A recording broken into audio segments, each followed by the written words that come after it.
C'est une nasse d'un genre un peu particulier, pas vraiment destinée aux poissons.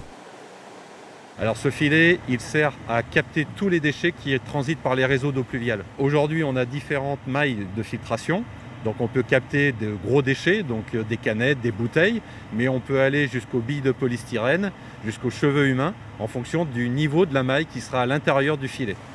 De cette bouche d'évacuation s'écoulent, par temps de pluie ou d'orage, les surplus d'eau usée qui n'arrivent pas jusqu'aux stations de traitement. Par temps de pluie, il se trouve que les déversoirs d'orage rejettent de l'eau usée dans les milieux extérieurs, donc dans les milieux naturels. Donc le but de ce filet, c'est bien d'attraper tous ces déchets. Donc on a les déchets qui sont rejetés par les toilettes, donc par exemple les lingettes qu'il ne faut absolument pas mettre dans les toilettes, et tout ce qui est déchets plastiques qui se retrouvent dans l'espace public et qui atterrissent in fine dans les égouts. Tous ces détritus, s'ils ne sont pas retenus, risquent de finir dans les mers et les océans, car 80% des déchets qui s'y trouvent proviennent de nos rivières. Alors, face à cet enjeu crucial, ce filet est aussi une expérimentation.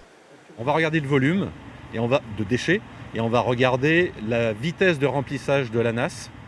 Si elle se remplit en 1 mois, si elle se remplit en 3 mois, ça ne sera pas les mêmes données. Et surtout la nature des déchets. Parce que oui, effectivement, on voit qu'il y a des lingettes.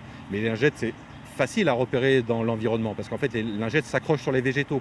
Mais on peut se rendre compte qu'il y aura à terme d'autres déchets, notamment du polystyrène.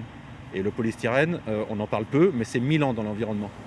Et pour agir au mieux, tous répètent le dicton devenu célèbre, pas de lingettes dans nos cuvettes, pas de plastique dans l'espace public.